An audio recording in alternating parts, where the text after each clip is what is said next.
Salve minha família! Tranquilidade? Hoje eu venho aqui trazer mais filho, já sabe, né? E olha só, já vou avisando logo, hein? Quem não curtir, deixar o comentário aqui embaixo, vai virar SLT, amigão. Quero nem saber. Então, bora começar a obra. Uma certa vez, alguém disse que a reencarnação ela era como se fosse uma roleta, onde você poderia reencarnar. E podia ser como um cachorro, um porco ou até mesmo uma barata, tendo que ter muita sorte para poder reencarnar como um humano. E pelo visto, o nosso protagonista teve essa tal sorte. E se for comparar essa sorte com a sua vida anterior, onde literalmente trabalhou até a morte, as coisas até que estavam indo bem. Mas tem um detalhe, o corpo que ele iria reencarnar era de um figurante de uma novela dark bem deprimente, que ele leu uma vez, um personagem que era um vilão e que foi morto no primeiro capítulo, o sem esperança e encrenqueiro Han Se-ha, mostrando também o seu menu de status, onde diz que ele era interessado em magia negra e que era incapaz de superar essa sua ganância, o que o acabou levando a um fim bem trágico. O prota já fica bem decepcionado, porque de tantas pessoas que ele poderia reencarnar, ele foi logo no figurante que logo iria morrer. Então, o nosso garoto se encontra de frente a alguns homens encapuzados. O garoto então diz que o figurante estava recorrendo à magia negra, porque havia sido rejeitado aos testes da academia, por falta de habilidade mesmo. Dois homens então cochicham, e um deles diz que o garoto é estudante da Ardell Academy. O outro fica muito entusiasmado, porque significa que o garoto pode ser muito útil para eles, mandando então que ele os siga. Ele, bem assustado, acaba concordando. Um deles pergunta se o jovem conhece os procedimentos, e novamente ele acaba concordando. A organização de magos negros que o Han está prestes a entrar é algo bem clichê, que vai ser destruído pelos protagonistas e vai acabar levando o figurante à morte. Percebendo então que se ele continuar seguindo esses caras, ele vai ter o mesmo fim, ele acaba tentando pensar em alguma forma de fugir daquela armadilha, até que ele começa a sincronizar alguma coisa, e quando carregado, ele recebe algum tipo de dica, avisando para ele fugir dos magos. Todo mundo ouve um barulho vindo direto do porão. O mago decide verificar e diz que se o garoto se mover dali, ele vai matá-lo. E quando o mago toma uma certa distância, sem pensar duas vezes, o garoto já mete o pé dali. Ele dá uma pausa para respirar e se pergunta onde que é a saída. Até que ele encontra um portão, cheio de correntes ao redor. E quando ele estava prestes a tentar abrir, ele ouve novamente mais algumas vozes. Eram dois magos, que por pouco não o encontraram. Os magos então dizem que estavam procurando pelo garoto, e que ele era estudante da Ardell Academy. Passando um certo tempo, ele volta ao portão e tenta abri-lo, mas ele não tinha forças o suficiente para isso. Ele tenta achar alguma solução em sua memória, e que provavelmente teria algo útil. E ele lembra que o figurante não era tão fraco assim, e que na realidade ele não tinha talento para magia branca, porém nasceu com muito poder mágico. Um poder que ele apenas não conseguia controlar, o que significa que se ele conseguisse controlar esse poder, ele iria conseguir escapar dali. Ele lembra que quando o protagonista da novel estava aprendendo magia, ele foi instruído a concentrar o fluxo para a ponta de seus dedos, e ele então decide tentar isso. Porém, quando ele acerta o portão, percebe que ainda era muito fraco para isso. Algo se aproxima em suas costas, olhos arrepilantes surgem na escuridão. Assustado, ele acha que era o seu fim, mas na realidade era apenas um filhote de dragão, que parece ter gostado dele, por sinal. Ele o pega em seu colo, incrédulo de como um dragão consegue ser tão amigável como um humano, e de maneira fria, ele diz que não pode levá-lo, porque daria muito trabalho,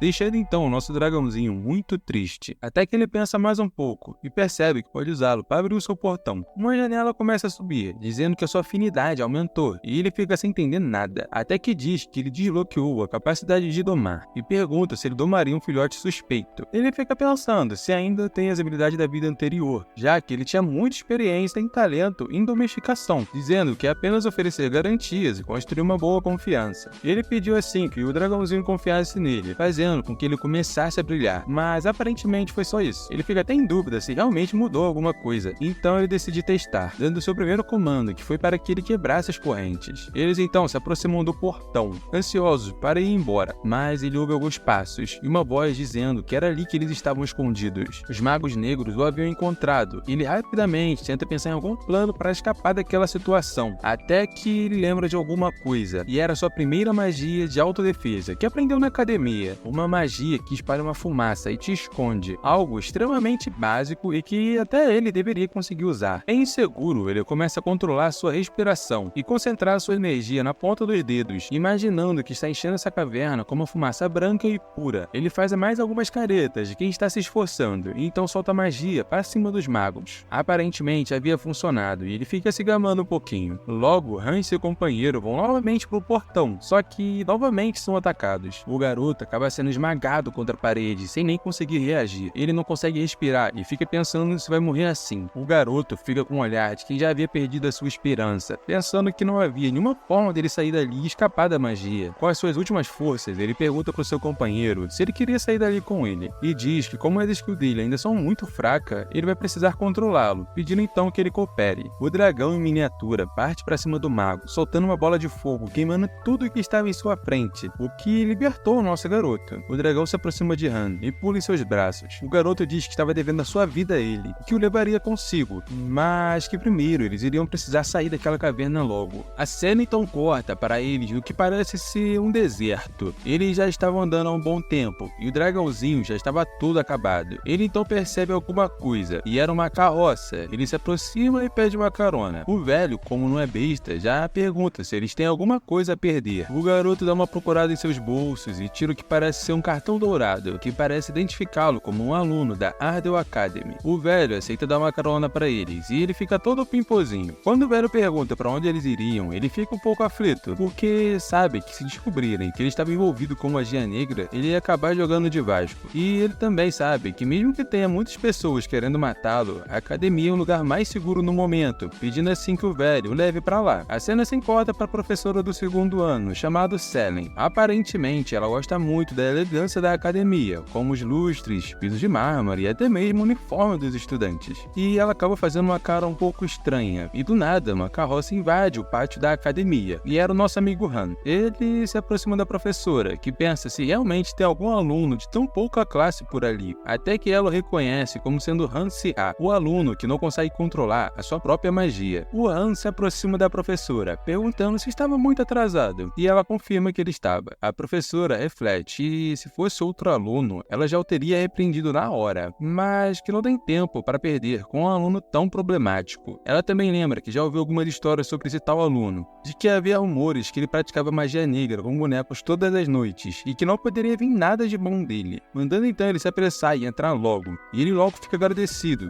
dizendo que vai chegar cedo de agora em diante. Ela fica sem graça, pensando que esse é o primeiro dia do segundo ano, e que provavelmente as coisas vão ser bem diferentes. Os alunos parecem estar incomodados com alguma coisa, e pelo visto é com o nosso prota. Ele estava bastante irritado, tendo que ouvir todos os alunos cochichando sobre ele. Os jovens perguntam sobre como ele passou de ano, e que provavelmente o figurante deve ter implorado ou subornado algum professor, ou talvez algum deles deve ter visto seu potencial mágico esmagador e tenha feito uma carta de recomendação. Mas o que ele precisava mesmo era encontrar uma maneira de sobreviver sozinho nesse novo mundo, resumindo assim a sua estratégia para sobreviver em duas etapas simples. A primeira era sobreviver silenciosamente, até porque o seu comportamento não foi tão desenvolvido na novel, então ele não sabe se realmente foi assassinado por alguém dentro da academia, e que prefere morrer trabalhando pela segunda vez do que ser enterrado vivo, né? Já que essa foi a forma como o figurante foi jogar de Vasco na obra original. O segundo é se formar dentro da academia com segurança, porque querendo ou não, ele precisa conquistar sua vida neste mundo, e o personagem veio de família rica, mas por causa das suas atitudes ele acabou sendo deserdado. E na verdade, com o diploma da Ardell Academy, ele teria uma boa aposentadoria, já que os graduados da academia são procurados em todos os lugares, decidindo então viver uma vida comum e tranquila, tentando não arrumar problema com os protagonistas. De repente, alguém entra na sala e todo mundo dá bom dia. O nosso prota já o reconhece sendo o professor que aplicou o vestibular do segundo ano, o professor Grinch, do departamento de magia. Ele ouviu dizer que os exames dele são muito difíceis, que até mesmo o protagonista da obra original passou por momentos bem difíceis. O professor manda todo mundo calar a boca. Ele começa a dizer que os alunos do segundo ano parecem ter algum potencial e que consegue ver alguns que até se destacam. O prota dá um sorriso descontraído e diz que já sabia, porque todos os personagens principais estão naquela turma. O prota fica um pouco desanimado, porque percebe que pelo nível da turma ser tão alto, significa que será mais difícil para ele sobreviver naquele lugar. A Ardell Academy tem alunos de 14 a 19 anos, tendo um período letivo de 6 anos, e é bem conhecida por ter um currículo extremamente rigoroso, fazendo com que tenha tenha muita competitividade entre os alunos, o que faz o lugar parecer uma arena de sobrevivência, e somente 10% dos alunos vai conseguir se formar com bons resultados. E mais uma vez o Prota fica desanimado, porque assim fica muito difícil competir com os outros personagens, até porque na novel Hansi Ha só conseguiu ficar muito forte por causa da magia negra. Percebendo então que ter uma vida pacífica naquele lugar fugiu um pouco da realidade. A cena volta o professor falando que também tem alguns alunos que estão abaixo do padrão e que a partir do segundo ano os alunos que não tiverem capacidade não irão permanecer. Só que tem um pequeno detalhe, o professor fala isso olhando exatamente pro Prota. O professor avisa que vai anunciar o calendário dos vestibulares e na mesma hora abre uma janela para todo mundo. Ela diz que baseado em sua experiência, deveriam escolher 3 disciplinas e fazer provas escritas e práticas sobre elas. No entanto, o Prota pensa que poderia simplesmente escolher o assunto que era bom e passar facilmente, e que estava muito fácil para ser verdade. O professor começa a explicar sobre os assuntos, dizendo que o número de vaga era limitado e que seria escolhido por ordem de chegada, ordem essa que seria escolhida na sorte. O Prota se pergunta por que estava tendo uma loteria em uma academia de magia, que não fazia sentido algum, e o professor diz que não tem nada mais justo do que uma loteria. Ele diz que irá desenhar nomes em algumas bolas e colocar dentro da caixa e sorteá-las. Assim o Prota diz que como ele não entende muito de magia, ele precisa ser sorteado o mais rápido possível para poder escolher algo que seja bom. O professor sorteia o primeiro nome. Ele fica um pouco surpreso e faz um suspense, revelando então que o primeiro nome era o estudante Hansi Ha.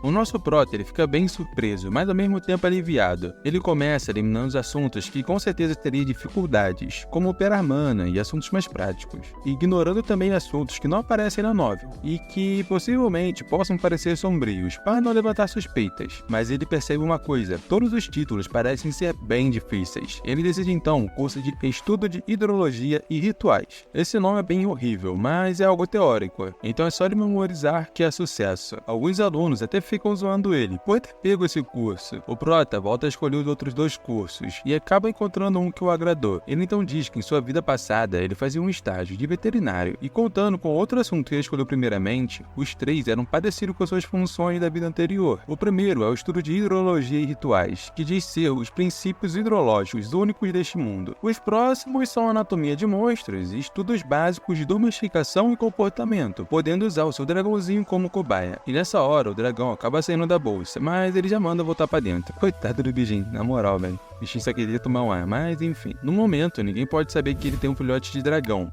que pode levantar muitas suspeitas que ele está envolvido com magia negra. Eles então vão para algum outro lugar, onde o dragão poderia andar livremente, que era a masmorra de treinamento da academia. Ele foi lá para poder sincronizar domesticação com o dragão. Mais à frente, ele encontra uma moça e pede o ingresso para poder entrar na sala de treinamento de iniciantes. A mulher fica um pouco confusa do porquê que tá trazendo um filhote de dragão para uma sala de iniciantes, não fazia sentido algum. E ela pede o nome dos 2 participantes. O Prota então diz que ele é Hansi Ha e que é um aluno do segundo ano, mas lembra que ainda não deu nome pro seu amigo, e o bichinho fica com uma cara de quem tá totalmente perdido. Ele começa a pensar em algum nome legal, e pensa até em colocar em Carcharodontosaurus, mas pelo nome do dragão já dá pra saber que ele não gostou nem um pouco. Ele pensa assim em chamar de Basilisco, e pelo visto até que ele gostou desse. A moça registra o nome de Basilisco, e diz que só pode treinar 2 pessoas por vez, e que já tem alguém treinando lá dentro. Ela também avisa que tem um serviço de aluguel de armas para estudante, mas mentalmente o Prota pensa que elas são horríveis. Mas cavalo dado não se olha os dentes, né? Com isso, o portão para a sala de treinamento se abre e o Han, junto de Basilisco, entra nela. Sem acreditar, ele fica impressionado com a beleza do lugar. Ele então começa a explorar, apenas com um bastão, um escudo e um sonho. Mais à frente, ele encontra algumas criaturas. Eram elas slimes, aparentemente bem fracos. Ele pergunta pro Basilisco se ele está vendo os bichos, e o mesmo concorda. O Prota avisa que eles vão destruí-los, e o dragãozinho acaba ficando aterrorizado. A cena corta para o Prota com uma cara bem confusa e estranha, e pelo que parece, os instintos de dragão do Basilisco haviam despertado, porque a criatura amedrontada de antes parece ter que se divertindo agora. Como o Basilisco está indo bem, ele decide treinar um pouco também. Ele sente o ataque vindo pelas suas costas e rapidamente defende, se perguntando sobre o que era aquilo, e quando ele vê, era uma gangue vindo em sua direção. Ele pergunta se o Basilisco já havia se aquecido, porque agora que ia começar o treino de verdade. O dragão assim sobe em seu ombro e, ao comando do protagonista, parte para cima das criaturas. Ele cospe uma tempestade de fogo que cobriu a página inteira do manhwa, e com um só ataque ele conseguiu capotar toda uma gangue de criaturas. O garoto assim diz que ele foi muito bem e que vão continuar treinando. Meio-dia se passou e eles já estavam destruídos, sem um pingo de energia sequer. O prota, jogado no chão, diz que alternar entre domar o basilisco e lançar ataques mágicos o deixou muito exausto. E ele volta a refletir que é bem estranho um dragão seguir cegamente um humano, que deveria recompensá-lo de alguma forma quando saírem dali. Ele ouve alguém gritando, não muito longe, e decide dar uma verificada. Pelo visto, tinha mais alguém tentando domar, e eu acho que ela tá bem bolada, né? O garoto, ainda na moita, reconhece um animal sendo um cão infernal, e que ela não deveria tratá-lo assim. O cão começa a fugir da garota, e ela o perde de vista. Ela começa a procurar por ele, e se perguntando aonde ele deveria estar, dizendo que quando encontrá-lo, ele vai estar arrependido. Ela ouve alguns barulhos, e olhando mais à frente, encontrou o prota brincando com um cachorro. Ela o reconhece como Han-Se-A, um aluno do 2º ano. Ele pergunta se era um cão infernal, e que já havia visto um, e não era assim que se doma ele. Ela fica com uma cara bem confusa, e então ele explica que ela parecia muito zangada, e quando o domador está agitado, o cão infernal também fica. E isso só serviu para deixá-la mais confusa ainda, pensando que o Han-Se-A estava lidando com Celius. O nome da garota é Adela, uma maga de terra que nunca ficou abaixo do 3º lugar. Ela é uma plebeia, e muitas vezes é ignorada, mesmo tendo um talento natural incrível, e que havia poucas pessoas que se igualavam com as suas habilidades. Mas graças ao sistema de vestibular que o professor passou, ela está sendo obrigada a fazer esse assunto, que é o seu ponto fraco. E ela sabe que tem dificuldades nessa matéria, então decidiu praticá-la. E ela então declara que seu oponente é o Han-Se-A, que em seu 1º ano não conseguiu nem domar um slime. Também há rumores de que ele está obcecado por magia negra, e ela viu com seus próprios olhos a forma como ele se afundava em dias mais sombrios. A cena então corta para a parte mais fofa dessa obra,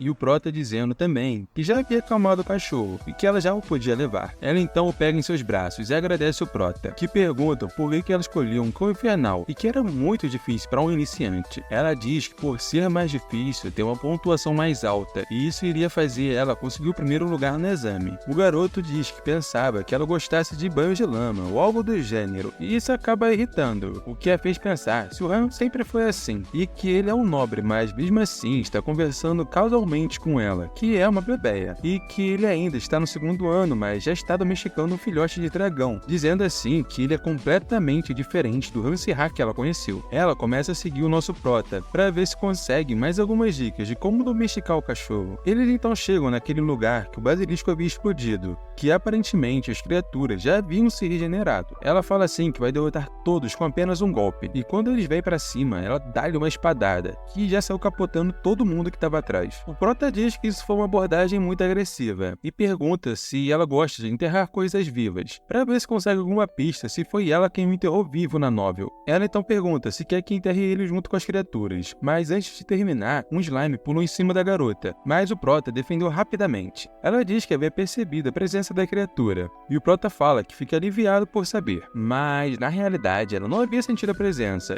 e que a magia do Han estava muito precisa para ser de um iniciante. E de repente o chão começa a tremer, e eles perguntam se isso era normal. Pelo visto, a masmorra de iniciantes entrou em bug, e um professor corre até o diretor para poder avisar. O diretor então pergunta quem estava na masmorra, e então ele é informado que quem estava era a Della, uma aluna do 2º ano, e junto dela estava o Han-Se-A. O diretor diz que provavelmente a Della vai ficar bem, mas já o Han-Se-A é outra coisa, porque ele é muito fraco. Ele era um aluno sem talento algum, e que possivelmente não ia conseguir sobreviver a essa masmorra com bug, já que ela deixa os monstros extremamente mais fortes e maiores. A dupla então está lutando contra os slime, que estão mais fortes. A garota já até tá coringando, porque quanto mais ela mata, mais aparecem. E analisando a garota, o prota diz que mesmo que ela esteja atacando os slime há um bom tempo, ela até que parece estar bem, e que mesmo que as suas habilidades de domesticar sejam básicas, ela ainda lida com a magia de terra de uma forma muito avançada. Ele então se pergunta se a garota é a maga de terra que foi destinada a se tornar uma grande maga, que se chama Della, e pelo visto o prota ainda não sabe o nome da garota. Mas ele volta atrás em seus pensamentos, porque não é possível que a dela, a feroz, está em um campo de treinamento introdutório como esse, e que também na novel a dela tinha um coração de pedra, que é totalmente diferente da garota na sua frente. Enquanto isso, ele está parado, refletindo que por ela não o desprezar, provavelmente deve ter um bom caráter. Ela assim fica irritada, perguntando o que ele está fazendo aí parado. O prota retruca, dizendo que estava contando o tempo, e que já deve ter passado cerca de 3 horas desde que a masmorra entrou em bug, se perguntando assim por que ainda não teve notícias e nenhuma equipe de resgates. A garota fala que dentro da masmorra o tempo passa muito mais rápido, e que só deve ter passado no máximo uns 30 minutos.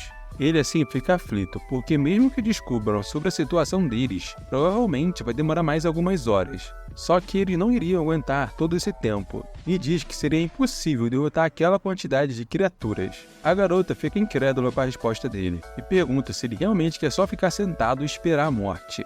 Ele diz que tem um plano e pede para segurar as criaturas o máximo de tempo que conseguir, até ele voltar. Ela fica insegura, mas não tem muitas opções, e o Han apenas vira as costas, sem dar mais informações. Mentalmente, ela diz que se ele não resolver essa situação, irá matá-lo. E o prota volta a pensar que ela é uma boa pessoa, e com certeza não é a dela, a feroz. Ele se aproxima de algumas plantas que estavam brilhando, e diz que o Han, da novel original, usou elas contra o protagonista, mas falhou miseravelmente. Assim, ele pede que o basilisco rio no máximo de vinhas que conseguir, e o dragão logo saiu voando, procurando as vinhas. A garota já estava ficando sem magia, e se perguntava onde que o Han estava, até que ela ouve um grito, e era o Han junto de uma muralha de vinhas. Ele a chama para dentro da barreira, e diz que vai ser bem simples. Eles vão ficar dentro da barricada e vão meter fogo em tudo que tiver do lado de fora, e que com fogo e magia de amplificação não tinha como o plano dar errado. O prota começa a preparar uma magia, que se torna várias flechas gigantes, e após terminá-la, já mandou o basilisco colocar fogo nelas, que era o que ele sabia fazer de melhor. Após as flechas estarem pegando fogo, o prota tira elas, que explodiram nos céus, parecendo até fogo de artifício. Pouco tempo depois, as criaturas já estavam derretidas no chão e sem conseguir se regenerar, porque elas explodem quando entram em contato com fogo. Então, colocando um pouco de magia e fogo, as coisas ficam mais fáceis, e como todas elas foram queimadas, finalmente vão poder descansar até o resgate chegar. A garota percebe que ele planejou que a tempestade de fogo não chegasse até a barricada, e que elas são resistentes ao fogo, pensando que de todas as pessoas, ela foi salva justo pelo Han Sirha, e que os nobres normalmente não se importam com a vida dos plebeus, o que a faz refletir sobre qual que é o motivo dele. Ele então fica se perguntando por que ela o está encarando, e se é porque ela está agradecida. A garota afirma que sim, afinal ela deve a sua vida a ele. O prota olha com um olhar bem malicioso e a pede um favor. Ela fica assustada e diz que se for do alcance dela e não for tão constrangedor, ela até que pode ajudar. De forma bem simples e humilde, o prota apenas pede para que mantenha em segredo tudo o que aconteceu hoje. O fato dele ter domesticado um cão infernal, que enfrentou vários slime de uma só vez, fez uma barricada de vinhas, manter tudo isso em segredo, simples. A garota concorda, mas não entende os seus motivos, e sente que alguma coisa está errada, e se pergunta o que se passa na cabeça dele. Os professores chegaram, embora não soubessem explicar o real motivo do bug na masmorra. Eles distribuíram itens para poder recompensar os alunos que concluíram a masmorra sem ferimentos graves. Em uma sala bem bonita, o prota está pensando que pode juntar esses itens, porque serão bem úteis na formatura. Ele então chama o basilisco para poder ver os seus status e o quanto ele havia evoluído. Analisando um pouco, ele viu que a habilidade de sopro de fogo melhorou muito, em comparação com o resto. A sua resistência tóxica também aumentou muito, provavelmente por causa dos slime do bug.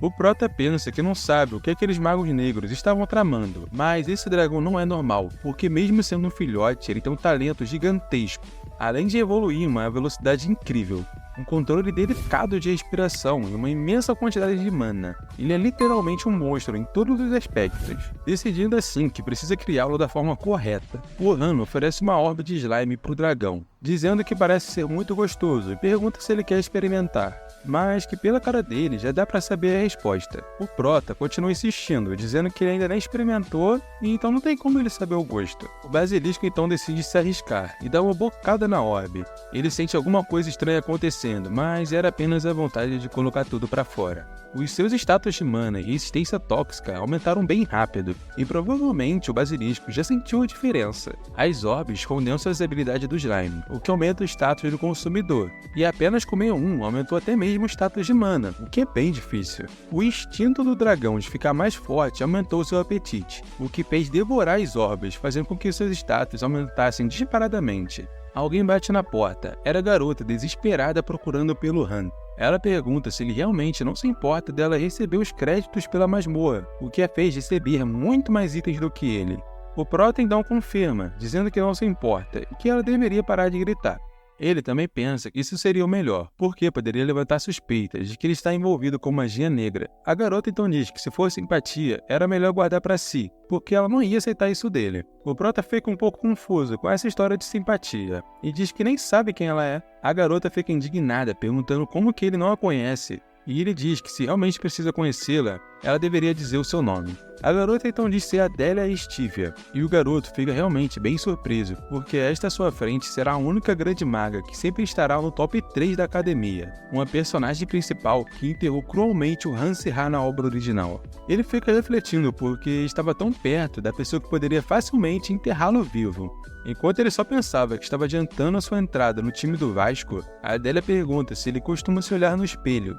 E o Prota não sabe muito bem o que ela está querendo dizer, mas se olha no espelho e percebe que está com uma aparência bem imunda e suada, e que qualquer um que o visse com certeza ia achar ele bem sombrio. Ele decide melhorar sua aparência, começando pelo cabelo. No dia seguinte, na sala de aula da academia, o Prota entra, e o resto dos alunos se perguntam se aquele realmente é o Han Sirha. Eles comentavam que o seu rosto estava totalmente diferente e nem um pouco sombrio. Ele fica rindo, porque estava conseguindo ouvir o que todos eles cochichavam. Ele senta em sua cadeira e alguém para na sua frente, perguntando se ele realmente era o Han Sirha. Era um cara de cabelo vermelho, perguntando se ele fez algum tipo de tratamento polimorfo, tentando assim humilhar o nosso Prota. O nosso garoto então percebeu que esse jovem de cabelo vermelho, chamado Krieg, estava tentando intimidá-lo. Já que ele não era o verdadeiro Han Sirha, ele não era facilmente intimidado. Então Krieg continuava a zombar dele, chamando-o de patético, de perdedor, e o nosso Prota apenas ignorava. A situação acabou escalando, e o cara insinuou que cortar o cabelo havia feito perder a cabeça.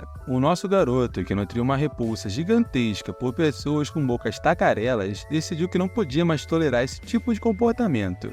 Calmamente, ele avisou o cara que se ele não parasse de falar, ele não teria outra escolha, a não ser silenciá-lo. O cara, imperturbável, respondeu que era forte o suficiente para falar, e disse que o Prota foi abandonado pela própria família. O nosso garoto respondeu, aconselhando-o a não falar alto. Enquanto isso, o nosso pequeno basilisco emergiu de sua bolsa, exalando uma aura dominante e um frio gelado. As intensas vibrações entre eles deixaram um cara tremendo de nervoso. Os colegas de classe ficaram chocados, comentando que um estudante comum não iria conseguir possuir uma presença tão bestial. Apesar da pressão, o cara permaneceu bem resistente e determinado a não recuar, enquanto continuava a zombar do nosso garoto. Ele nem mesmo pensou 2 vezes sobre o que estava dizendo, olhando para baixo, para o nosso pequeno basilisco. Enquanto isso, o nosso garoto estava pensando que havia planejado viver de forma cautelosa e silenciosa, mas acabou dizendo assim mesmo que nunca concordou em suportar tal humilhação. E com este pensamento, ele respondeu dizendo que era uma pena, porque ele era tão tolo que escolheu ele como oponente.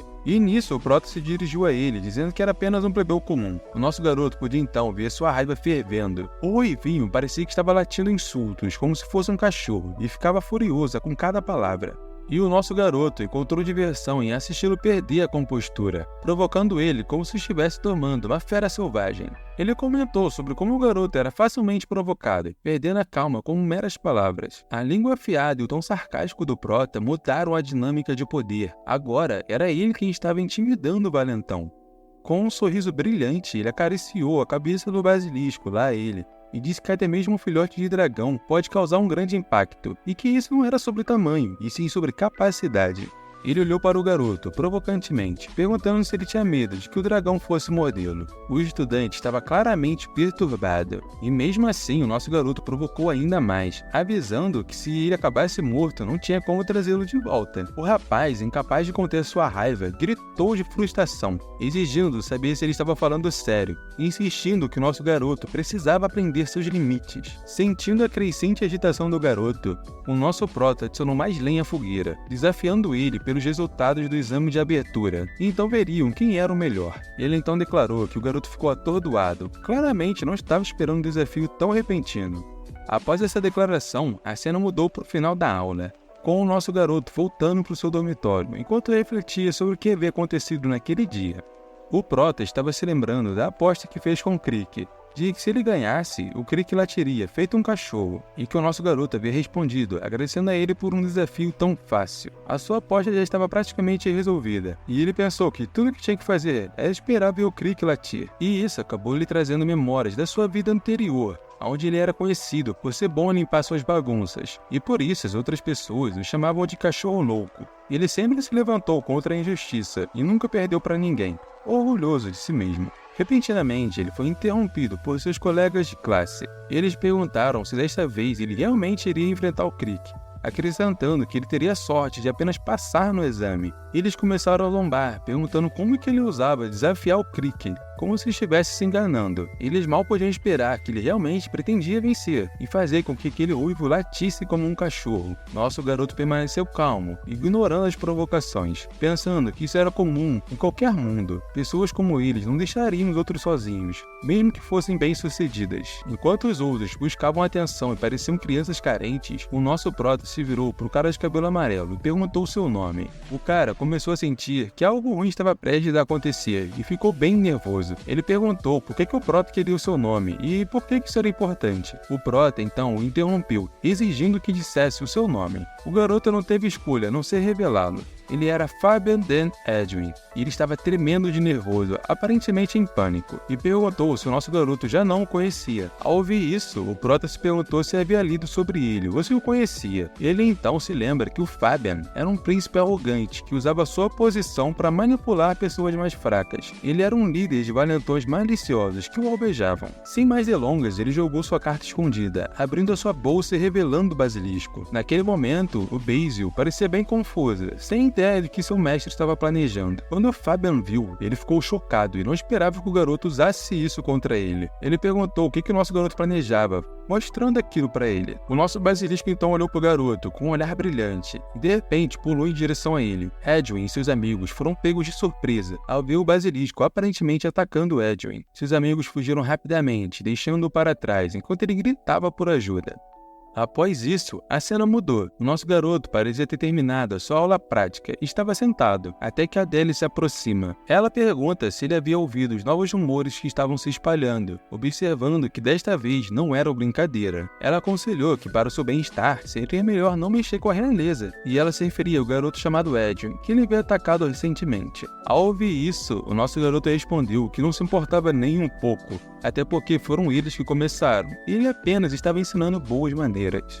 Mentalmente, Adela diz que achava que ele era apenas um nobre, com o ego inflado, e que desferia sua raiva em plebeus como ela, mas agora ela não acreditava que ele era apenas um nobre comum, e sim como se fosse um príncipe imperial, que mordia qualquer um que ele não gostasse. No entanto, enquanto ela pensava isso, ela achou que o nosso garoto era mais tolerável do que havia imaginado inicialmente. Com uma expressão bem feliz, ela disse que antigamente ele não tinha esperança alguma. Enquanto dizia isso, ela se aproximou, perguntando se todos os nobres eram assim, pessoas completamente desprovidas de bom senso. Ela observou que ele não apenas fez o seu dragão morder os valentões, mas também fez uma aposta totalmente aleatória com o Crick. Ela também acrescenta que, pela sua perspectiva, vencer o Crick em um teste parecia bem imprudente. Enquanto ela falava, ela estende sua mão, e o nosso Prota olhou para ela com uma expressão bem confusa. Ela continua dizendo que se ela não tivesse ajudado, sabe lá o que aconteceria. O nosso garoto então acaba respondendo que ela também estava aprendendo a domesticar o Socão Infernal, e que ele não era tão inútil assim. Ela diz para esquecer e sugeriu que começassem seu treinamento logo. Ela também afirma que se ele conseguisse derrotá-la, com certeza também iria vencer o Crick. Com uma expressão bem animada, ele então garantiu que derrotaria os dois. Os dois assim começaram seu duelo, e a dela foi a primeira a atacar, lançando um feitiço sobre ele. O nosso garoto entrou em defensiva, lançando uma barreira ao redor de seu corpo, como se fosse um escudo, enquanto a Adele desferia seu ataque mágico. Uma grande explosão ocorreu devido à sua sessão especial de treinamento. O tempo passou rapidamente, e logo chegou o dia do exame de admissão que ambos estavam esperando. Adele acabou de terminar sua avaliação e o professor estava analisando seus resultados, com apenas a sua pontuação final a ser anunciada. O professor então revelou que ela havia concluído seu exame de magia em apenas 5 minutos e 31 segundos e lhe concedeu uma nota de rank A. A Adele sorriu radiamente de tanta felicidade e agradeceu ao professor. Enquanto isso, de longe, o nosso garoto observava comemorar o seu sucesso. Ele pensou consigo mesmo que, embora tivesse experiências e memórias de sua vida passada, era óbvio que quando se tratava de talento, ela com certeza era promissora. A sua primeira tentativa de cronometrar uma besta foi impressionante, ela era realmente um prodígio, uma personagem principal por direito próprio. Enquanto ponderava sobre isso, o professor anunciou que o nosso garoto era o próximo a fazer o exame. Ele então reconheceu isso e entrou no cubo mágico, onde a parte de domar a besta do exame aconteceria. Ele então aprendeu que um monstro virtual correspondente ao nível da sua própria criatura domada seria o seu oponente, e o objetivo era bem simples: vencer a luta. Ele então escolheu o cubo C e sinalizou que estava pronto. De repente, uma serpente gigantesca surgiu, enchendo o espaço com uma atmosfera arrepiante, uma aura dominante.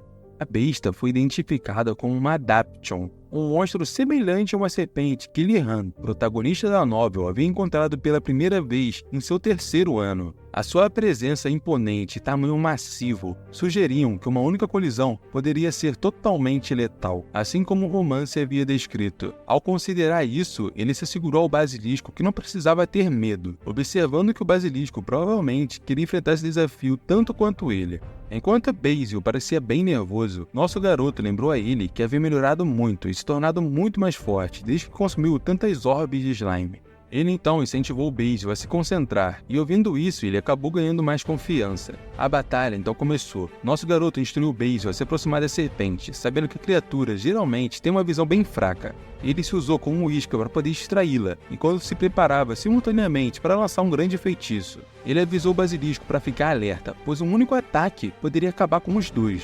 Enquanto ele atraía a atenção da serpente com a sua magia, Basil se move para o seu ponto cego. Então o basilisco lançou o seu ataque, uma rajada de lança-chamas diretamente nos seus olhos, que resultou na morte imediata da besta. A serpente, que era massiva, caiu no chão, fazendo com que a sala do cubo tremesse. Observando ao lado, o professor apenas sorria, embora ele e os outros estivessem claramente chocados com o resultado. O professor, em particular, parecia muito surpreso, perguntando como que era possível que a Adaption, um monstro avançado que desafiava até mesmo um mago de 3ª classe, foi derrotado em um único golpe por um filhote de dragão de Hanserá. Enquanto o professor ponderava sobre isso, o nosso garoto saiu da sala do cubo, entrando em uma multidão que vibrava de entusiasmo. Vozes então murmuravam sobre como ele havia derrotado esse monstro sem esforço algum. Seus olhos o seguiam com uma mistura de admiração e curiosidade. Nosso garotão pensou que os efeitos das slimes estavam funcionando perfeitamente, enquanto observava alegremente o resultado. Ele então olhou para o professor e perguntou se havia passado no exame. Com muita humildade, ele admitiu que levou algum tempo para poder completar, mas conseguiu. O professor, com uma expressão de surpresa, anunciou o resultado. Hanserá completou o teste de 12 minutos 36 segundos, ganhando então uma nota de rank S. Isso deixou o nosso garoto em choque.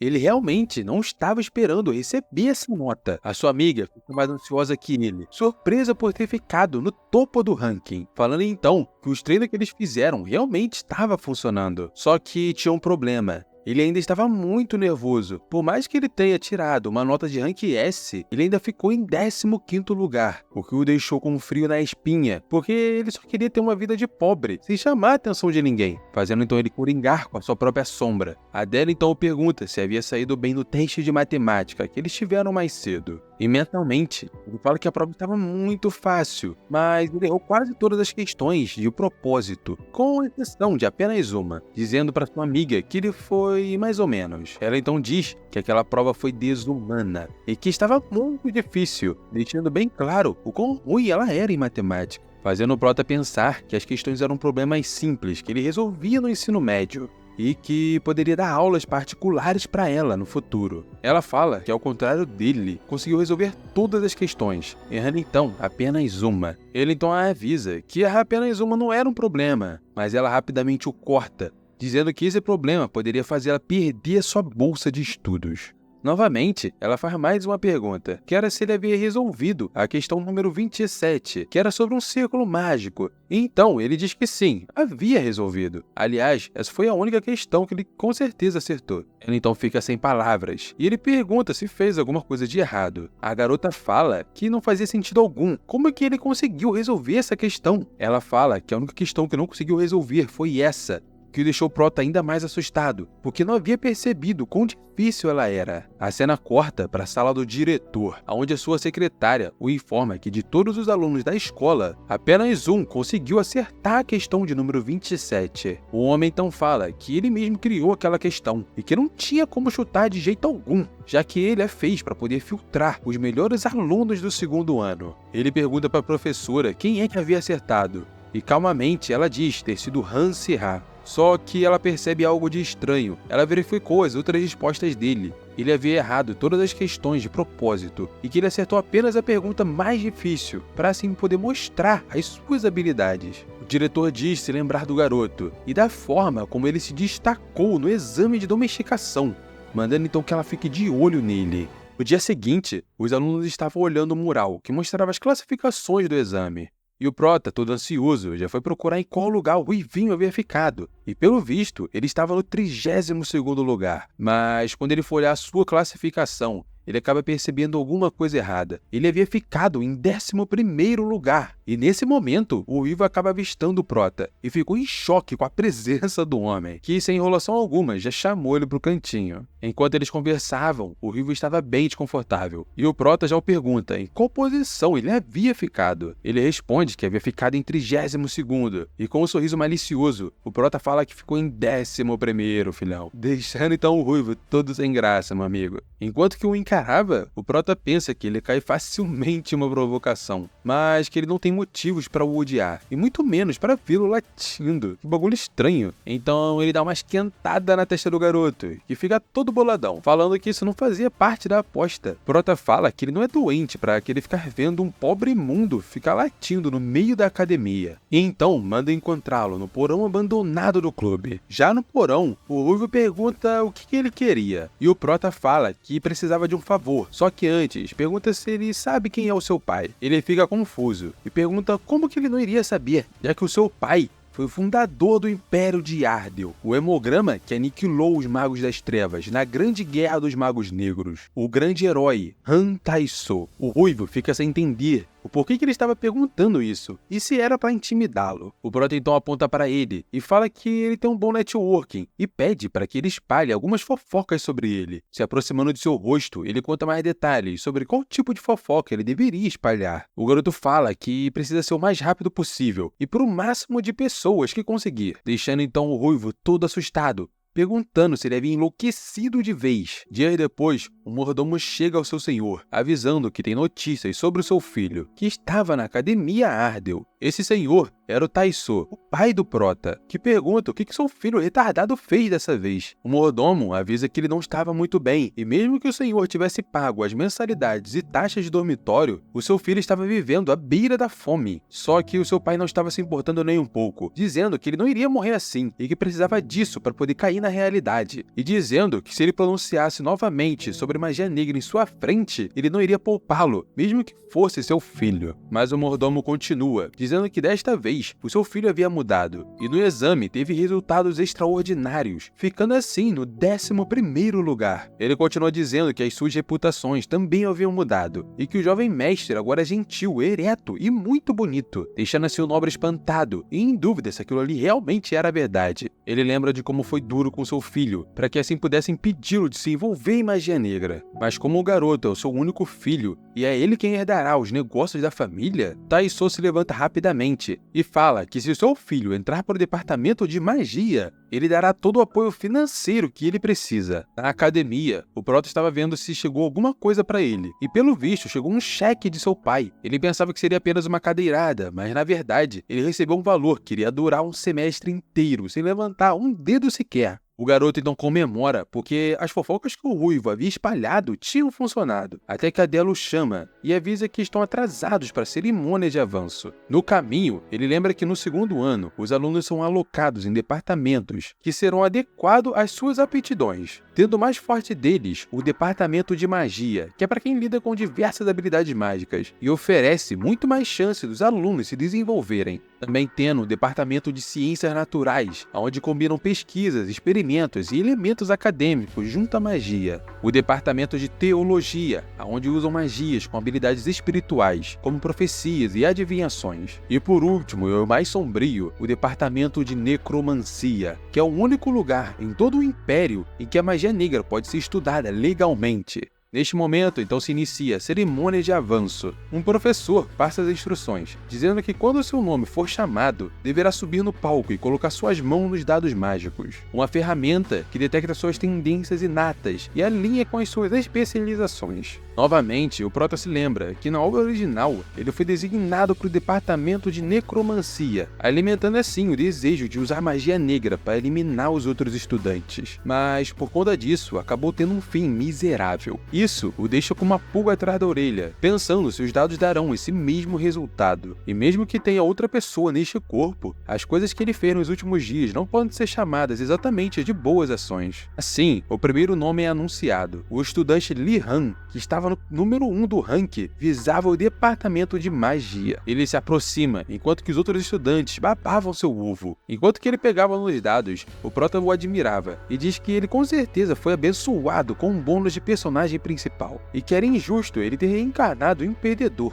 Neste momento, o dado acende em um tom de vermelho vibrante. Aparentemente, o Li Han foi designado ao departamento de magia. Enquanto geral babava seu ovo, o Prota fala que isso era bem óbvio. Em seguida, a próxima estudante a fazer o teste era Solia Arcanet, uma maga da luz, uma gênia da academia e uma grande personagem do grupo de protagonistas. Obviamente, também foi para o departamento de magia, seguindo assim a ordem de rank, mostrando o tal de Seymour Parker, que foi para o departamento de necromancia, e também a Yun Haeul, que foi para o de teologia. O Prota fica animado, porque até agora ele reconheceu todos os nomes que foram chamados, até que ele também foi chamado, e se aproxima do palco. Ele lembra que em 3 anos, os magos negros do departamento irão começar uma rebelião, e assim assumir o controle da escola, mas todos eles serão capotados pelos protagonistas, incluindo o Han Si-ha, e após subir, ele pega bem firme nos dados, torcendo para não ir para esse departamento. O dado começa a girar loucamente, enquanto que os figurantes falavam que com certeza ele iria para necromancia, e de repente ele começa a levitar, caindo assim em sua mão com o mesmo tom de vermelho vibrante que o do Li Han. O instrutor fica assustado,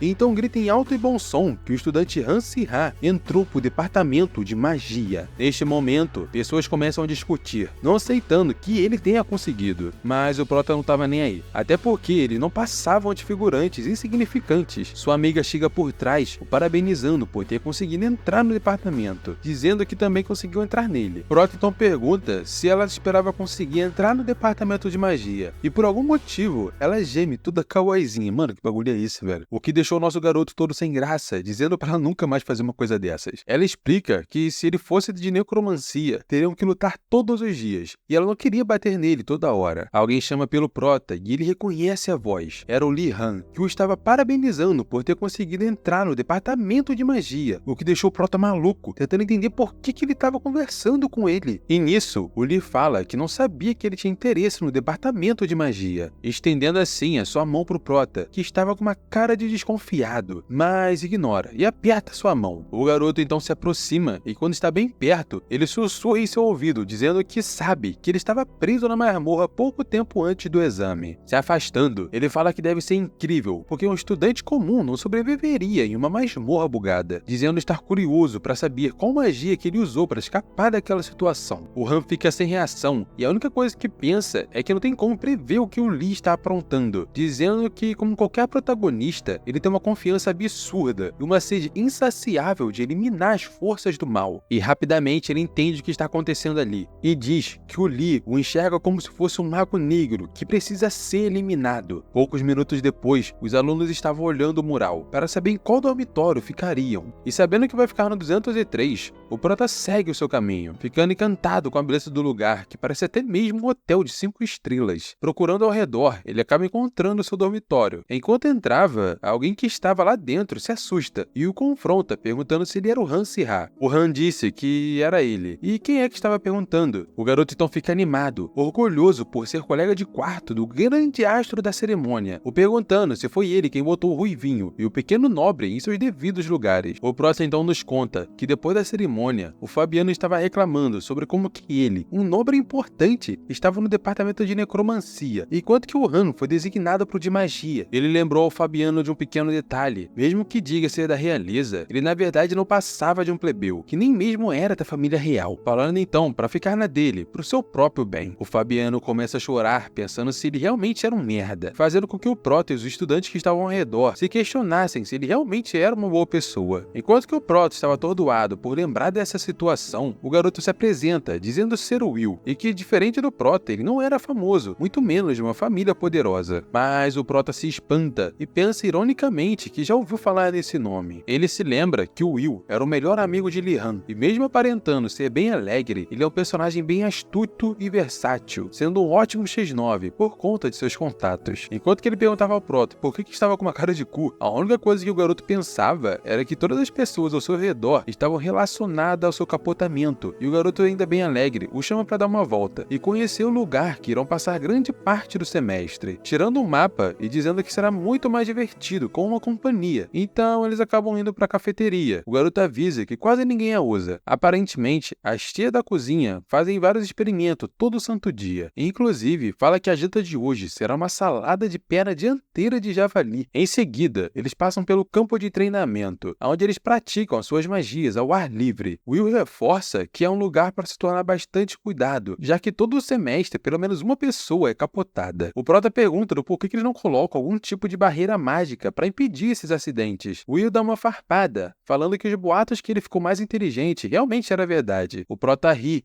e pensa que mesmo que ele fale bastante merda, o garoto fornece bastante informação, sendo assim bem útil. Como eles já viram tudo que tinha do lado de fora, eles decidem voltar pro dormitório. Mas, de repente, nuvens negras se formam nos céus. Will percebe que o tempo havia fechado e avisa que irá chover, mas o Prota fica em estado de alerta. Ele sabia que essas nuvens não eram normais. Nesse momento a chuva cai. Will também percebe que isso não era normal e começa a correr pro prédio principal e assim conseguir avisar algum professor, mas ele não consegue porque o Prota o impede, avisando que era muito perigoso. Com um olhar sombrio, ele diz reconhecer esse cenário perfeitamente. Essa atmosfera misteriosa, o gramado encharcado com uma lama negra, tudo isso fez perceber que aquela era uma chuva venenosa. Dentro do prédio, um garoto estava avisando para os alunos não irem para fora, enquanto que o Prota pensa que o verdadeiro problema não era a chuva e que era apenas um disfarce para um problema maior. Gritos começam a ecoar, dizendo que tem alguns alunos desaparecidos. Adela Estivia e Solia Arquinent desapareceram sem deixar nenhum vestígio. O Prota reconhece a situação como sendo o início de um segundo episódio. Nesse momento, algo começa a subir e em sua frente aparece um sistema, avisando que esse era o início do segundo episódio, chamado de O Misterioso Sequestro dos Dormitórios, e também lhe dando a missão de encontrar os estudantes desaparecidos. Meio à tempestade, em uma árvore bem antiga, Adélia e Sofia estavam presas. Adélia usa sua força para tentar se soltar das vinhas que aprendia, mas a Sofia avisa para guardar energia, já que essas vinhas não irão se soltar com tanta facilidade. Ela então fala que nesse meio tempo estava tentando achar alguma forma de escapar, mas não conseguiu pensar em nada. Aparentemente, um homem de manto preto prendeu as duas alunas dentro dessa árvore e então foi embora. Mentalmente, Adele pensa que não é importante o suficiente para ser resgatada, já que ela era uma plebeia, sem uma família influente, algo que era totalmente contrário da Sofia. Ela começa a se lembrar da masmorra bugada e se pergunta o que o Han Si-ha faria nessa situação. Ela fica com uma cara toda apaixonadinha, que dura pouco tempo, já que ela começa a surtar,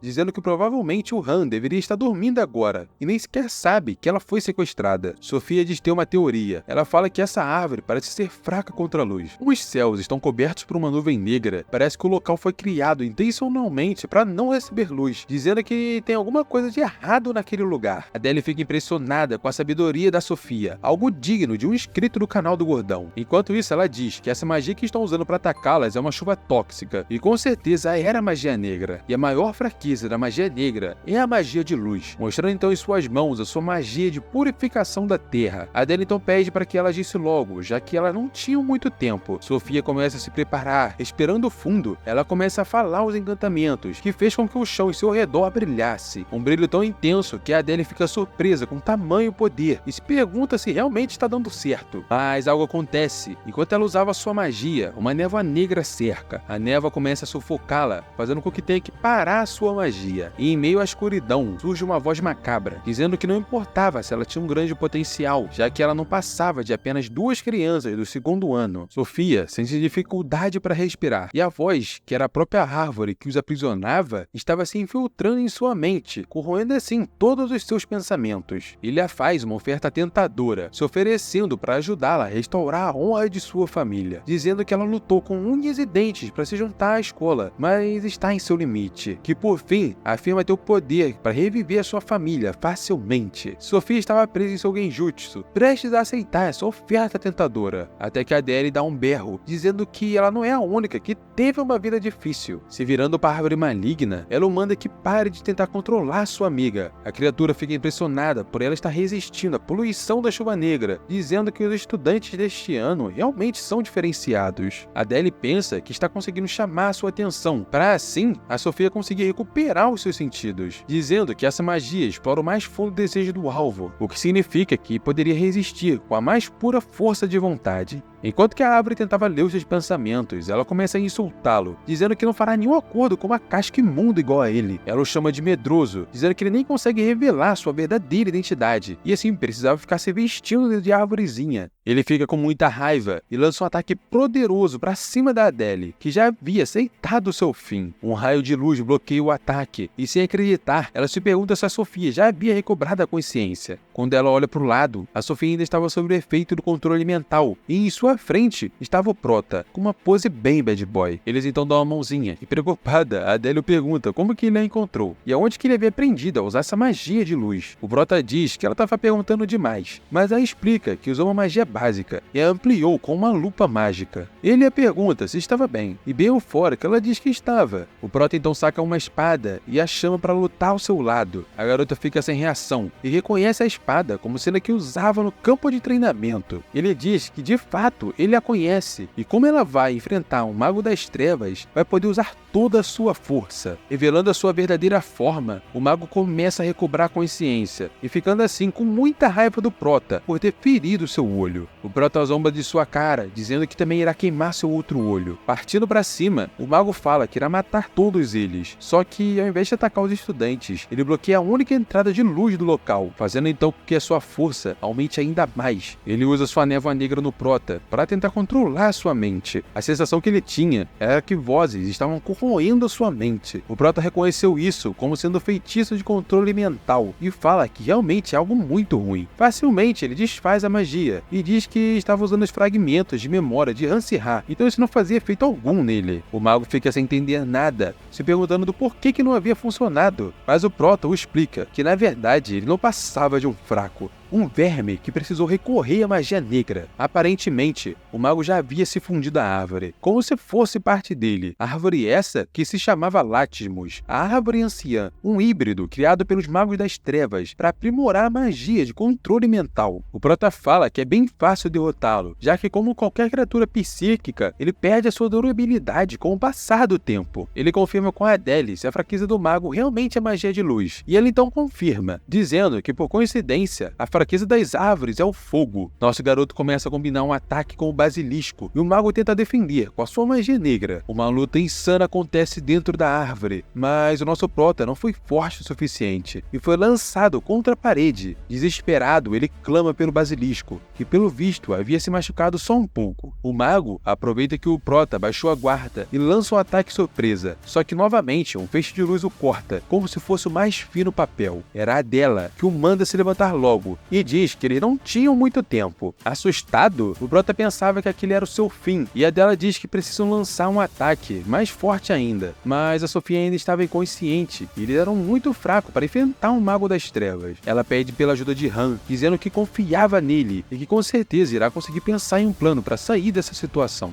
Ele a olha com um olhar determinado. Pelo visto, ele teve uma ideia. De repente, começa a chover em cima do mago, e ele fica sem entender nada, lançando assim um ataque para cima das crianças. Os pés do Prota ficam presos por vinhas, e com um sorriso vitorioso, fala que ele caiu facilmente em sua isca. O Prota saca uma varinha de suas costas e a crava nas vinhas que o prendiam. Uma forte eletricidade segue em direção ao mago, que resultou em uma explosão elétrica gigantesca, fazendo com que nem mesmo o Prota conseguisse enxergar o que estava acontecendo. Acabado, o mago pergunta como é que um estudante consegue ter tanto poder, e que se não fosse essa criança enxerida, ele teria conseguido controlar a mente das alunas. Enquanto o Prota se afastava, o mago deixa escapar que precisava encontrar o cubo. O Prota fica assustado, porque ele já tinha ouvido falar nesse tal cubo, mas antes que ele pudesse lhe perguntar sobre isso, o mago já havia virado cinzas. Enquanto tentava se lembrar do cubo, a Sofia se aproximava e diz estar impressionada com as habilidades estratégicas e que eles deveriam conversar mais no futuro.